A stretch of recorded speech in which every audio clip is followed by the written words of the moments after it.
Le Bitcoin remplacera-t-il un jour nos francs et nos euros? En tous les cas, pour une monnaie virtuelle, elle est déjà bien réelle.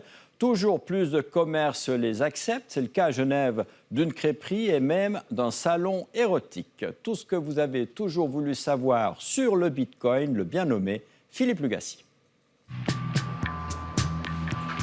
Ici, on paye la crêpe avec des bitcoins. D'ailleurs, cette crêperie est le quartier général du bitcoin en Romandie. Ce restaurant dispose également d'un des seuls bancomats à bitcoin de la région. Pour en acheter, il suffit d'installer une application sur son smartphone et le tour est joué. Donc ça, c'est un distributeur de bitcoin. Donc vous pouvez acheter des bitcoins contre des francs suisses, contre des billets. Je vais lui montrer quel est mon numéro de compte et je le présente à la machine et automatiquement, il reconnaît mon numéro de compte ici. Maintenant, j'ai plus qu'à insérer les billets. Donc là, j'ai reçu mes 0,05 bitcoin qui sont arrivés sur mon téléphone. Actuellement, il y en a environ 6. Il y en a un à Genève, il y en a 3 à Zurich, il y en a un à Lugano et il y en aura qui seront installés à peu près dans toute la Suisse. Dernière nouveauté, et pas des moindres, on peut aussi convertir ces bitcoins en devises bien réelles. D'accord, je peux prendre jusqu'à combien?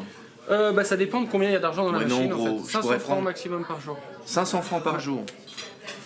Mais au fond, qu'est-ce que le bitcoin? C'est une nouvelle devise qui a 4 ans et qui ne s'échange que sur Internet. C'est une monnaie ultra sécurisée, qui est cryptée, que l'on nomme crypto-monnaie, et dont l'un des objectifs est de diminuer les risques de fraude lors d'achats sur Internet. Roger Ver, surnommé Jésus Bitcoin, était également de passage à la crêperie. C'est l'apôtre du Bitcoin. Il a fait fortune en millions dans l'informatique et maintenant il sillonne le monde pour assurer la promotion de cette nouvelle monnaie. Le Bitcoin permet à chaque individu, où qu'il soit dans le monde, d'envoyer et de recevoir de l'argent pratiquement sans frais. Par exemple, cela signifie que les travailleurs émigrés qui renvoient de l'argent dans leur pays et qui payent aujourd'hui des commissions très importantes peuvent le faire gratuitement et instantanément avec les bitcoins, quel que soit le jour, dimanche, Noël ou au milieu de la nuit. Cette crypto-monnaie est en train de se diffuser dans le monde telle une traînée de poudre. On peut payer avec chez eBookers, Virgin, Starbucks, eBay, Expedia. Et en Suisse, de plus en plus de commerces commencent à l'accepter, comme nous l'explique cet informaticien de chez Lombardi. Donc dans toute la Suisse, il y a environ 80 marchands qui acceptent les bitcoins, dont une trentaine en Romandie. Et ça va des ostéopathes aux bars, restaurants et même un salon de massage. Eh bien oui, dans ce salon érotique, on a choisi d'accepter les bitcoins, pas seulement pour le jeu de mots, mais aussi pour des raisons très terre-à-terre.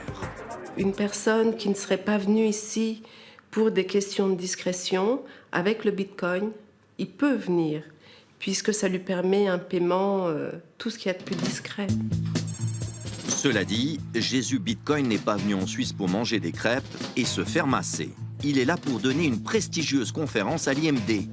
Les participants ont payé 280 francs pour écouter l'apôtre des crypto-monnaies. Pas de doute pour lui, le Bitcoin, c'est déjà sa monnaie de tous les jours. J'ai utilisé des bitcoins pour payer mon billet d'avion Tokyo-Genève, pour payer mes hôtels ici en Suisse. J'utilise les bitcoins pour toutes mes dépenses quotidiennes. Le bitcoin va être de plus en plus adopté de par le monde et un jour, on n'utilisera plus les euros, les francs, les dollars, mais des bitcoins. Mais ce n'est pas l'avis du professeur de finance qui l'a invité. Pour lui, cette monnaie est dangereuse, elle n'est pas stable, elle est trop risquée. Je ne parierai pas mes économies dans cette monnaie. Il y a une limite au prix d'un bitcoin. Cela ne va pas durer. Et je ne veux pas être le dernier investisseur à posséder des bitcoins. Malgré les réserves du professeur, cette monnaie a envahi la planète et les premiers à en souffrir sont les cartes de crédit. Le modèle aujourd'hui de l'opérateur de carte de crédit, il est très simple, c'est 3% sur la transaction, de frais ou de commission. Un bitcoin arrive avec un modèle de 0 frais, ce qui va obligatoirement pousser les opérateurs de cartes à devoir s'adapter pour répondre à ce changement. Ensuite, ce sont les banques qui vont trinquer. Leur système de commissionnement des transactions est totalement à revoir. Ils sont excessifs dans le système actuel. Les banques empochent chaque année 500 milliards de dollars pour les transactions de paiement. Comme les banques ne souhaitaient pas s'exprimer sur ce sujet, nous sommes allés voir un spécialiste du marché des changes. Le Bitcoin est un modèle d'affaires qui va complètement à l'encontre du modèle des banques traditionnelles, c'est-à-dire qui est basé sur les commissions.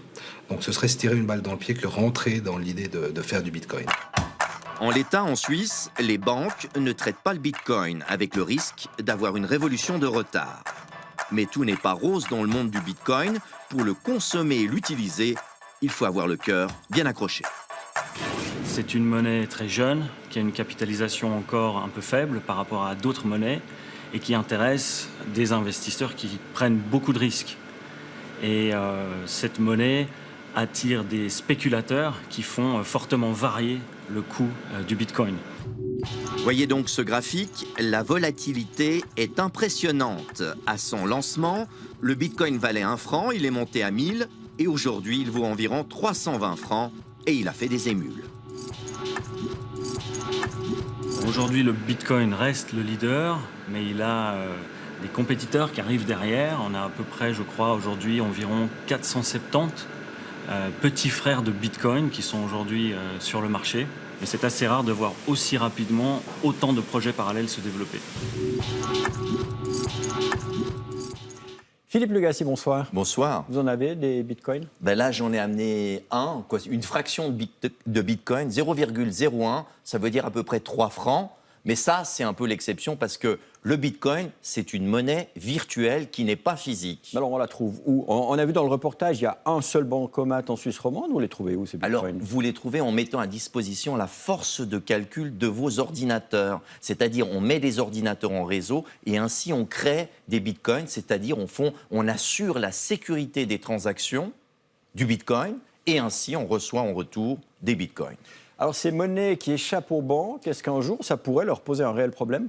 Ah, moi, je pense que c'est un véritable problème aujourd'hui. Si on compare, c'est peut-être la situation de l'industrie horlogère dans les années 70 qui n'a pas vu arriver le quartz et les Japonais. C'est un peu, je pense, ce qui arrive aujourd'hui avec les crypto-monnaies pour les banques suisses en particulier. Par exemple, en Allemagne, aujourd'hui, il y a une banque qui va ouvrir prochainement pour des comptes en Bitcoin. Donc, sans commission? Absolument, commission très réduite. Alors, on l'a vu, ces crypto-monnaies, il n'y a pas que le Bitcoin, il y en a 450 bientôt qui vont arriver. Est-ce que c'est un secteur qui échappe au contrôle de la FINMA? Absolument pas. Le Conseil fédéral a délivré un rapport en juin de cette année en déclarant qu'il n'y a pas, au fond, d'inquiétude à avoir vis-à-vis du Bitcoin parce que c'est encore un phénomène marginal. En revanche, ceux qui vont utiliser pour des transactions seront soumis à un contrôle d'une autorité de régulation et donc de la FINMA. Donc, pas d'inquiétude, mais de la prudence.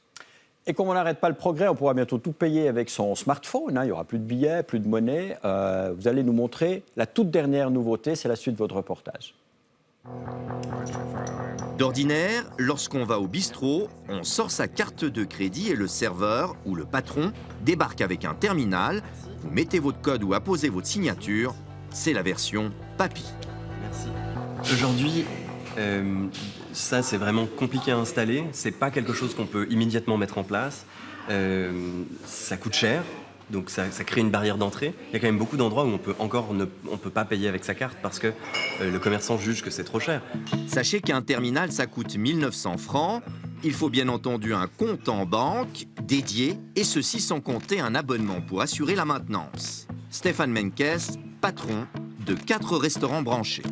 Personnellement, par rapport au système actuel, j'ai jamais tellement compris qu'on soit obligé d'acheter un appareil et qu'on ait en plus des commissions qui soient prises sur chaque transaction.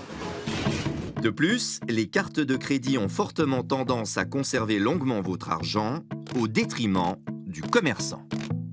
Je viens de payer avec une Amex, donc en fait, il va recevoir l'argent dans 15 jours environ, alors qu'avec la nouvelle méthode, c'est le prochain jour ouvrable. La nouvelle méthode, elle nous vient des États-Unis, ça s'appelle Square. C'est un système de paiement qui est directement lié à votre téléphone portable. Ainsi, le serrurier, le jardinier ou n'importe qui peut être directement payé sur le lieu de l'intervention. Explication sur un système qui n'est pas encore opérationnel en Suisse. C'est tout simple, c'est un système qui est gratuit, qui prend la carte et puis on la passe dedans. Et ça s'insère en fait dans le jack d'un téléphone, iPhone ou Android. Et ensuite, en 10 minutes, il y a un compte qui est monté. Et puis vous pouvez accepter n'importe quel paiement en faisant un swipe. Grâce à cet appendice miracle, d'ici peu, fini le cash, le téléphone portable servira également de porte-monnaie. Faudra juste faire gaffe à pas l'égarer.